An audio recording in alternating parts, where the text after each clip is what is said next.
makakasama natin sa gabing ito, mga kababayan, kay Papa Wade, ay mula sa ang atin ito. No? Siguro napanood natin ito kasama rin sa mga naging balita ng mga nagdaang buwan. No? Ang atin Oo. ito ay isang koalisyon na naglalayong igiit ang soberanya ng Pilipinas sa West Philippine Sea sa harap ng lalong agresibong panghihibasok ng China sa exclusive economic zone ng bansa. Ang atin ito ay binubuo ng iba't ibang mga organisasyon kagaya ng Akbayan Party, the Philippine Rural Reconstruction Movement, Pambansang Kilusan ng mga Samahang Magsasaka, Pakisama, Center for Agrarian Reform for Empowerment and Transformation, CARET, Pambansang Katipunan ng mga Samahan sa Kanayunan, PKSK, Akbayan Youth, at Student Council Alliance of the Philippines o SCAP. So sa ngayon ay merong plano, siyempre ang grupo nito, ang atin ito, para sa isang sunod na misyon na pinaghahandaan nila. No? Tinukoy ng grupo ang Baho de Masinloc, Scarborough Shoal, na sa isa sa mga lugar na kailangang kinukonsidera para sa darating na misyon. So hindi na natin patatagalin, makasama natin mga kaipapoy sa gabing ito. Walang iba kundi ang presidente ng Akbayan, Party List Action, no? At siyempre, presidente nitong ang atin ito, no? Ang namumuno dito sa malaking koalisyon. Walang iba kundi si Miss Rafaela Paeng David o mas kilala sa pangalang Paeng. Paeng, magandang gabi at maaaring bumati ka sa ating mga kaimpapawid. Hello po, Father Aris, at kay Sir Rene din, and of course dun sa mga tagapanood, tagapakinig nating mga kababayan sa Italia at gayon din sa Europa at iba pang parte ng mundo. Magandang umaga po mula dito sa Maynila. So dito po ay umaga sa kasalukuyan. At excited po makakwentuhan kayo, Father. Ayos, so talagang gumising pa ng maaga. So mga kaimpapawid, alam niyo ba, alas 3 pa lang yung madaling araw ngayon sa bansa natin, no? Pero nakikita Yes. natin buhay na buhay ang diwa ni kasamang Paeng, no, sa gabing ito. So Welcome sa programa namin at sana ay mailahad natin sa ating mga kababayan sa buong Europa at sa buong mundo ang kalagayan ngayon ng bansang Pilipinas tungkol sa pinag-uusapang West Philippine Sea at sigurado tayo na malaman at magiging sabi nga masyadong magiging maunlad ang usaping ito dahil ito ay concern ng bawat Pilipino dahil ito ay usapin ng teritoryo. Sabi nga, kumbaga sa bahay, may sarili kang bakuran na ayaw mong, kung basta kahit nga mag-squat, ayaw mo, o kaya may mga taong gustong agawin ang sarili mong bakuran, ay talagang idedepensa mo, ibibigay mo ang buong buhay mo para lamang madepensahan at maprotektahan ang iyong pamilya. At sa usapin naman ng Pilipinas, ito ang tayong lahat, mga Pilipino, na dapat talagang makita natin ang pag-aalala o sabi nga, ang pagbibigay ng proteksyon mula sa mga nakaupo. Dahil sila naman ang kumakatawan sa gobyerno at sila naman ay ating representante na sabi nga sila ang mga sinasabi nating ating mga lingkod bayan. At ang mga lingkod bayan na ito ay dapat nakikita sa aksyon o sa kanilang pagseserbisyo. Kaparis. okay, Kaprenes, salamat at sige, simulan na natin ang ating kwentuhan, no? Kasi talagang excited ang ating mga kaimpapawid, no? So, kapatid na Paeng, no? So, unang-una, ay ano nga ba itong atin ito, no? So, bakit naging pangalan atin ito? So, ano ba yung atin na yan? Mari Yun, ba tama. kwento? Salamat po uli, Father Aris. Tama yung sinabi po ni Caprine, no? Parang sa bahayan, meron nagtitrespass sa sarili nating bakuran. At hindi lang nagtitrespass, pinapaalis pa tayo sa sarili nating karagatan. Tapos ninanakawan tayo ng ating yamang dagat. Tapos ay yung mga mangingisda natin ay yung tayo pang mga Pilipino ang hindi makapangisda sa sarili nating karagatan. Kaya po nabuo yung West Philippine Sea atin ito kasi naniniwala tayo na ang mga ordinaryong mamamayan ay merong pagtataya at papel dito sa pagtindig sa issue na ito. At kaya po talagang nabuo itong ating koalisyon.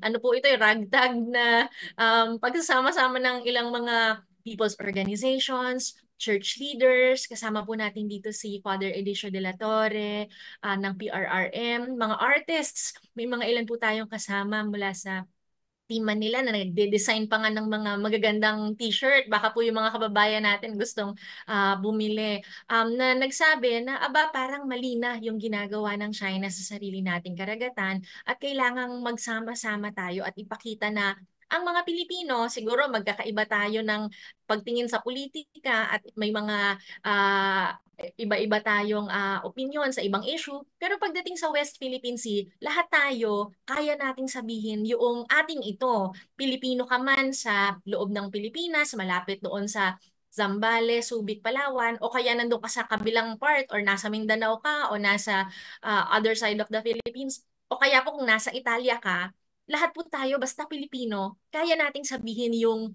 West Philippine Sea, atin ito. Kaya po yun yung ating pangalan. Galing po yan sa mga artists natin kasi sabi nila, dapat kung may pangalan yung ating grupo, kayang sabihin ng lahat ng Pilipino. At again, sa atin po, kapag alam naman natin at alam ng buong mundo na ang West Philippine Sea ay talaga namang atin.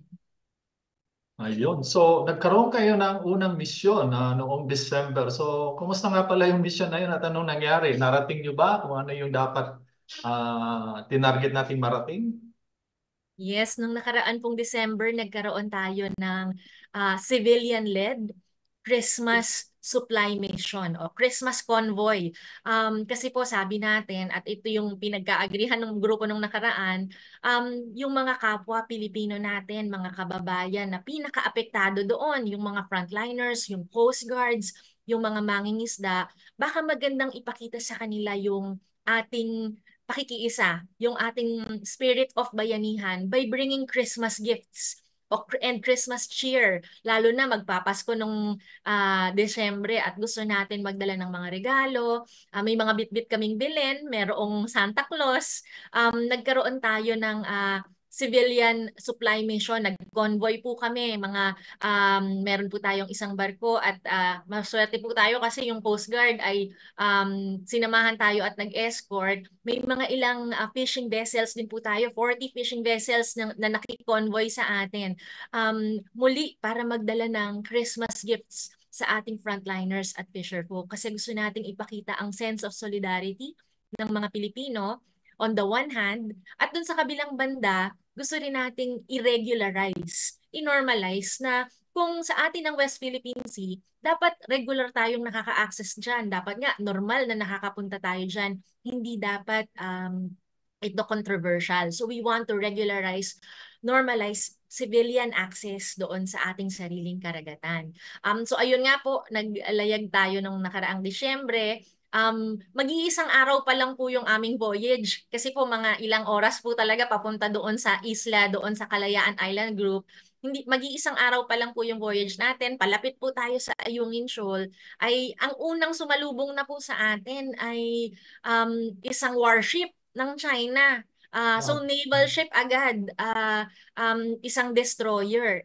Yun po, kakaiba po yun actually kasi kadalasan kapag nagkakaroon ng pagsha-shadow, ang nauuna yung Chinese Coast Guard o kaya yung ilang Chinese militia vessels. Ito po ang unang humarap sa atin, Navy mismo ng China. At ang nakakabahala, tayo ang dala natin mga regalo. Sila ang dala nila kanyon. So kitang-kita po at yung mga kasama nating volunteers, first hand nakita na bakit naman ganon sa sarili nating katubigan, yung bully na China pa, yung talagang mas hahari-arian o nagparang siga doon sa sarili nating katubigan. Okay. Correct. Ako may tanong lang ako. Bali, Sige po. dapat tauna po to eh. Bali, ano ho ang mission and vision, short term and long term ng atin ito?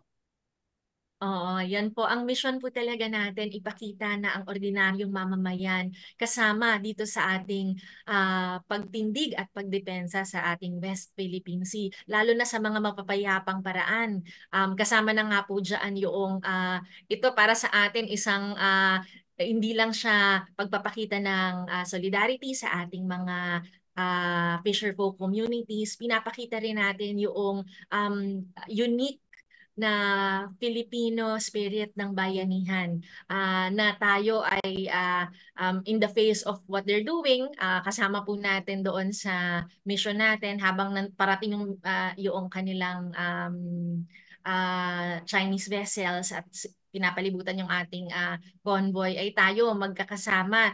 We were doing it in the spirit of prayer. Nagmimisa po kami. So again, pinapakita po natin yung iba't ibang creative ways that we can show in prayer, halimbawa, in collective prayer, in gift giving, in bayanihan activities, yung ating pagtindig sa China.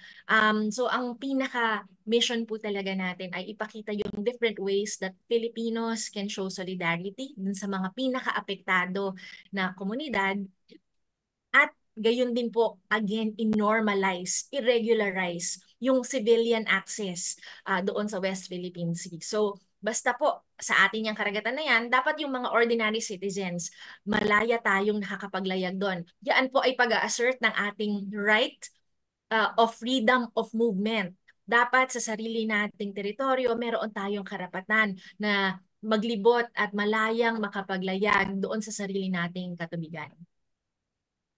Okay, salamat. So, kapatid na Paeng, so ano ba nakataya talaga dyan sa West Philippine Sea na yan? Bakit nanggigili ito talaga ang China? At siyempre, ang mga ibang bansa din ay pumasok ng US, pumasok ang Japan, Australia at iba pa. No? So, ano ba talaga nakataya dyan? Bakit ganun siya katindi ang agawan?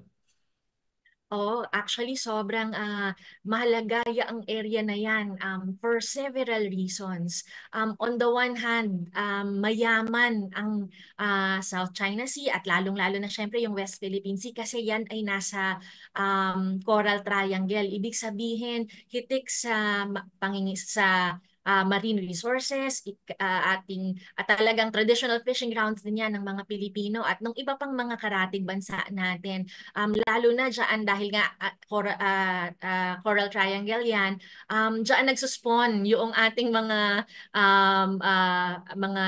yung iba-ibang mga iba-ibang Species ng isda. species ng isda. Kaya talagang very important na protektahan yan dahil malaki din yung total fish catch ng Philippines dyan.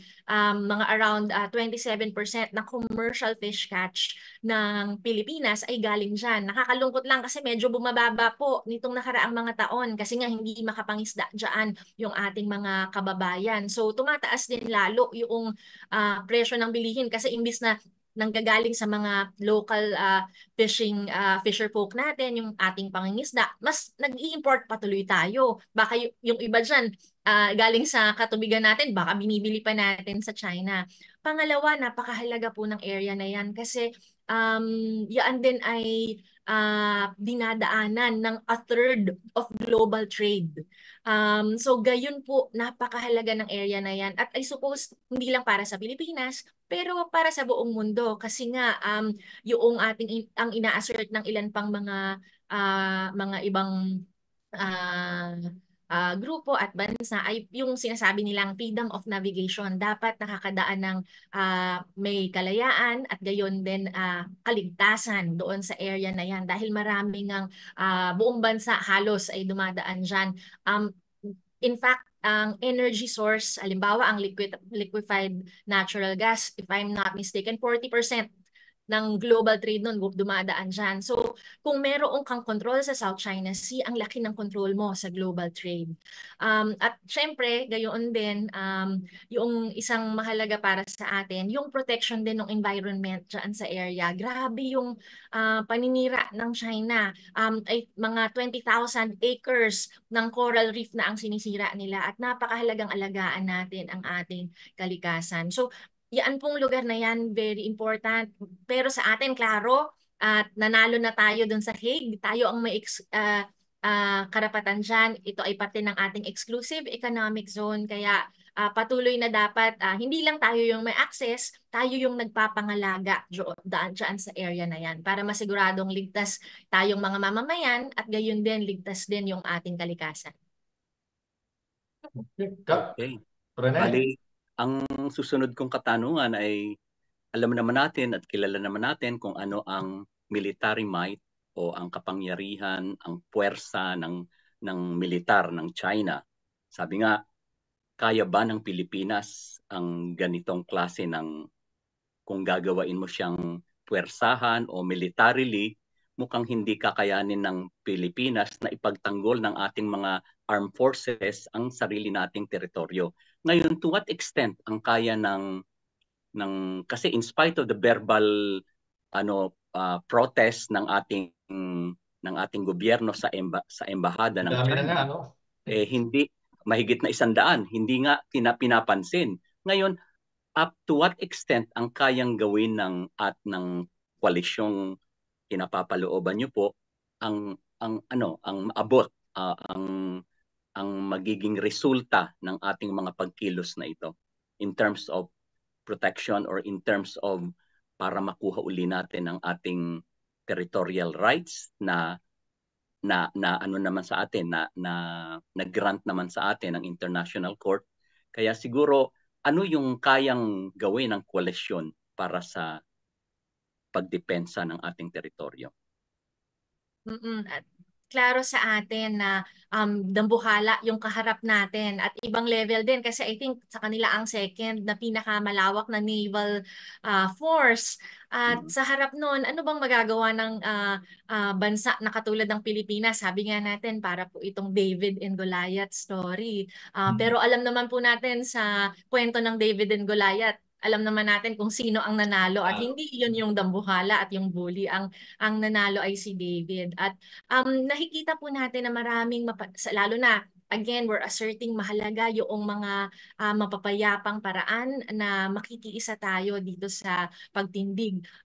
Sa halimbawa na lang po, ang China, alam natin nga na siya ay superpower, malaking bansa. At napakahalaga sa kanya ang kanyang global image bilang siya nga ay nag-assert bilang isang global leader. Kaya sa tingin ko dun sa aspeto lalo ng komunikasyon, napakahalaga ng kwento na gustong ipahatid ng ating ito at actually ng lahat ng Pilipino. Kasi tayong mga Pilipino, tayo ay nasa iba't ibang parte ng mundo at napakahalagang ikwento natin yung ginagawa sa atin ng China para makita ng buong mundo na itong umaastang superpower ay umaastang hindi naman leader, nag-aasta naman bilang bully. At grabe yung ginagawa sa ating mga wina-water cannon na mga vessels na kaliliit. Actually po, makita lang yung imahe na yon sa buong mundo, napakahalaga na para at least yung political pressure ng global community ay mapalakas natin. At nakita po natin nag-work yan nung nanalo tayo sa Hague, na ipanalo natin yung ating kaso sa Permanent Court of Arbitration. Kaya very important po yung global pressure. Yung ginawa po ng atin ito nung December, very iconic kasi po makikita nyo dun sa mga videos, mga pictures, ang dala namin ay, ayun nga, may Belen, merong manger, meron ding mga gifts at merong mga kasama namin, may dalawa kaming Santa Claus na dala. At yung imahe na yon na ang kaharap mo ay warship, medyo nakita rin natin. Actually, hindi lang medyo, kita din talaga natin yung global attention at nakapagmapa po kami around 600 foreign media ang nag-cover nitong nangyari na makikita mo talagang yung major media ng iba-ibang bansa ay talagang interesado dun sa nangyayari sa West Philippine Sea. So napakahalaga po na we shed a global spotlight at buksan natin kumbaga yung ilaw doon sa area kasi dati parang tinatago nung naunang administrasyon Hindi nila pinapakita yung nangyayari doon sa sarili nating bakuran. Ngayon, alam ng mundo yung ginagawa ng China. We can really increase not just Filipino unity around this issue, pero global pressure as well. So sa ganitong paraan, so una-una binabati ko rin yung ang natin ito, no, dahil sa tapang nyo na talagang maglayag, no, sa West Philippine Sea para ipakita at maigit natin ang ating karapatan dahil atin naman talaga yan at walang ibang nagmamay-ari dyan. Exclusive economic zone natin yan. At siyempre para maging malaya din ang ating mga kababayan na mangisda dahil sagana din pala ito sa marine biodiversity. Tsaka ito yung dapat pangalagaan kasi kasiguruhan sa pagkain din ang isa sa mga issue nito bukod dito sa global trade. Pero doon sa ginawa ba natin yung paglayag at yung balak pa natin maglalayag muli ay hindi ba provocations ito, pagpo-provoke? Kasi may mga ganung comment no? Baka mas lalo pang ginagatungan yung siga, no, na nangyayari. So ano sa tingin mo doon sa may mga ganung comment? Yung ganun pong mga komento, parang baka maganda po uli na ipakita natin yung nangyayari at yung mga imaheng lumalabas na parang tayo ang bitbit natin regalo. Paano magiging provocation yon kung tayo ay mag-aabot lang ng pagkain, supply doon sa mga mangingisda sa sarili nating katubigan. Kaya yung mga ganun pong komento para bang ginagaslight tayong mga Pilipino na tayo ba ang may ginagawang mali? Pumupunta lang tayo doon sa teritoryo na sa atin naman. At ang dala natin doon ay regalo at yung mga mangingisda natin, ang dala doon ay ang kanilang mga lambat at nandoon lang naman sila para sa kanilang kabuhayan. Kaya po baka kailangan ding muli huwag nating tanggapin yung naratibo na sinusubukang i-champion ng mga pro-China forces at ng China at Chinese government mismo na parang tayo pa yung may ginagawang mali. Sila yung nag-occupy sa ating karagatan, gumagawa ng mga artificial islands at naninira ng ating coral reef doon sa area. Kaya, at yun nga, nagnanakaw ng giant clams na sobrang dekada ang edad at talagang ang iniiwan nila ay destruction in the area. Okay. Ang sunod kong katanungan ay doon sa punto nung usapin, nung sinasabi nating gentleman's agreement. May plano ba ang atin ito na magsampa ng kaso sa korte laban kay Duterte? Well, syempre po nag-explore tayo ng mga other measures. Kasama na po dyan yung mga legal actions na pwede nating i-take. In the meantime, maswerte po tayo kasi nga kanina nasa balita nyo po si Senator Risa Ontiveros, Chairperson Emeritus po ng Akbayan Party at syempre isa sa mga talagang kampiyon natin sa Senado ay nag-uudyok na magkaroon ng investigasyon dito sa Gentleman's Agreement. At kailangan naman talagang managot nung nakaraang administrasyon kung talagang meron silang pinasok na gentleman's agreement kasi yun ay hindi alinsunod sa ating konstitusyon kasi sa ating konstitusyon napakahalaga ang andoon yung national territory, ano ba ang ano yung ibig sabihin nun at ano ang responsibilidad hindi nga lang ng gobyerno pero ng lahat ng Pilipino. Tayo ay may obligasyong protektahan ng ating national interest at territorial integrity. Kaya po para sa atin ay talagang dapat panagutin kung sino man yung nag-agree at kung meron ng mga ganyang mga concessions na nagko-compromise ng ating national security, national integrity, territorial integrity at national interest.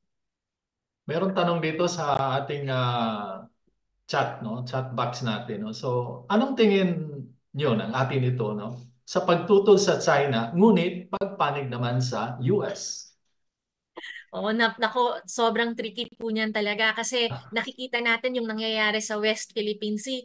Hindi yan isolated doon sa mas malaking geopolitical tension at nagbubungguan ding mga interes ng mga dambuhalang bansa at napakahalagang i-navigate yan ng may foresight at ng may talagang taimtim na pag-aaral ng ating gobyerno at gayon din nating mga nasa labas ng gobyerno, yung lalo na yung mga ordinaryong mamamayan para hindi tayo maipit dyan. Kami po sa Akbayan naniniwala that we should have a progressive, responsive, peace-oriented foreign policy na nagpo-promote ng multilateral cooperation para hindi tayo nakadepende sa iisang bansa lamang. Napakahalaga na yung mga agreements din na ating ini-enter into, na again, sana ay mas broad at multilateral, i-ensure natin na ito ay under the principle of equality and mutual respect ng mga nations para hindi tayo naaagrabyado dun sa mga pinapasok natin na mga agreements. Kaya talagang very important that tayong mga ordinaryong mamamayan sa gitna ng gusto naman natin syempre medyo gumaling din yung ating defensive capabilities, ay hindi naman tayo nagiging subservient sa interes ng kahit anong banyagang bansa. At ano po ang tingin niyo doon sa sinasabi nating nagagawa ng ibang maliliit na bansa katulad ng Pilipinas na panindigan, protektahan katulad ng Vietnam, ng Malaysia, ang kanilang karagatan. Bakit hindi nangyayari sa Pilipinas ang ganun? Kasi hindi naman talaga pumasok ang China sa teritoryo ng mga bansang ito. Bakit bukod tangi ang Pilipinas? Mm-mm. Ano po yung posisyon din kasi natin eh, talagang hindi ko alam, sinerte po tayo sa geographic location natin at malapit at ang laki ng ating, kumbaga yung shoreline natin na nakaharap sa South China Sea, ano. And I think isang mahalagang aspeto diyan yung ito matagal na rin po namin pinagkukwentuhan si Father Edicio de la Torre. Ito yung isang malaking advocacy niya. Ang tingin kasi natin sa bansa natin, nalimutan natin na maritime nation nga pala tayo. Tayo ay bansa ng 7,100 islands. Pero imagine nyo po, noong nakaraang nagka-standoff sa Scarborough Shoal, kasi po nung nakaraang 2012, dyan po yung isa sa mga important flashpoint nung nahuli nating nagpo-poach yung mga Chinese vessel ng mga talagang malalaking clams, Lang. yung mga pawikan at yung parang may mga shark pa ata, yung malalaking yung mga talagang nakakagulat na nagpo-poach sila sa sarili nating karagatan.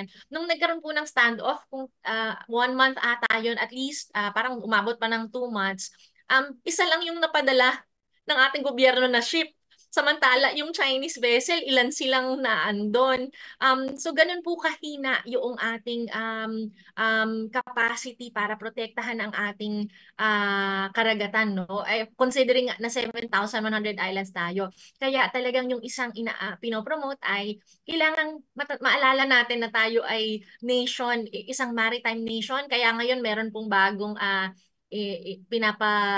ano yun, pinopromote din yung Maritime Nation Month na wala po halos may alam na Pilipino kasi nga nalilimutan natin minsan na ang Pilipinas hindi lang yung ating